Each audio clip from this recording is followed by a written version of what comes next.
Hi, this is Benjamin Hyde, your servant in the Lord Jesus Christ. Well, I'm here to share something very important with you.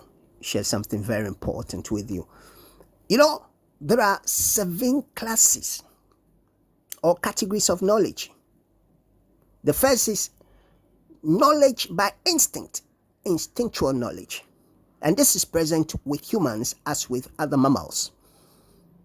It is mostly earthly and soulish. It is earthly and soulish. It has to do with our consciousness of our physicality and has to do with our ability by design of our creation to relate very well with our surrounding. It fits well into what I call natural faith and ego faith. I put them together to say natural ego faith. It's for this purpose as well. The second is knowledge by observation. It has to do with our perception. It's mostly perceptive and has to do with what one observes, identifies, and so on. The third is academic knowledge or intellectual knowledge. And this really raises our level of cognition, okay, and the ability to reason and to retain knowledge, memory, and all that is very important.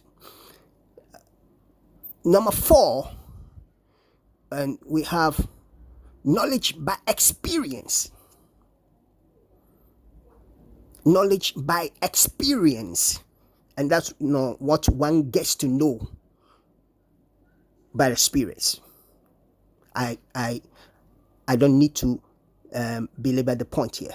Okay, and then the 5th one is called imaginative knowledge. Imaginative knowledge. How one is able to imagine, form pictures of ideas or scenes in his or her mind. And it's been the reason for many developments in human civilization or human culture. The 6th one is called knowledge by intuition or intuitive knowledge. It's knowing something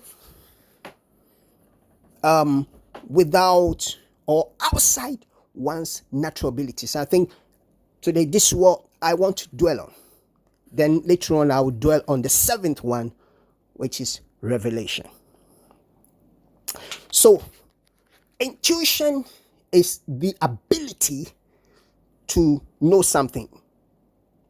Some people call it gut feeling.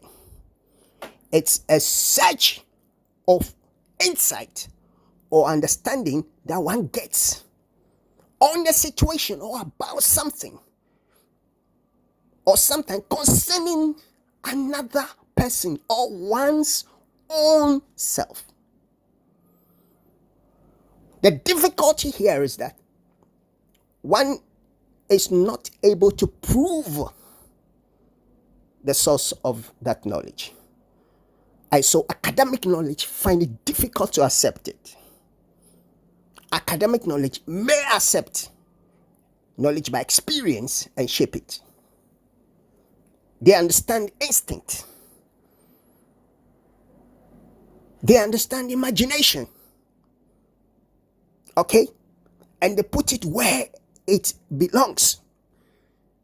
They give it the treatment that they believe is deserving of it. But when it comes to intuition, and even revelation, it's a difficulty for them because the way they come is not based on empiricism. It's not what one can prove factually. Maybe immediately, sometimes later on, the proof comes. But at the time that search of knowledge came, it's not explicable. And it accounts for the reason why it's difficult. It is difficult for academicians, technocrats, to accept it and use it. Whilst instinct may be soulish, intuition has to do with the human spirit. That one, other mammals do not have it. That together with imagination is what defines our humanity alongside revelation. Intuition is knowledge outside the scope of one's natural abilities or outside one's reliable sources. But it's knowledge which has proven to define situations and lives. It's a gut feeling, like they say, or something that surges into your mind. It may be knowledge, it may be insight about a situation, a subject, or an experience. You may not be taught of it. Just like instinct is a programming, this one is an importation that the spirit of the human being takes receipt of, but sometimes difficult to explain, because when and if you are asked, where did you pick it from, you are unable to tell. You are unable to tell. So intuition is part of our human equipment so that we will be able to operate as spirit beings as well. God uses our intuition and the devil uses our intuition.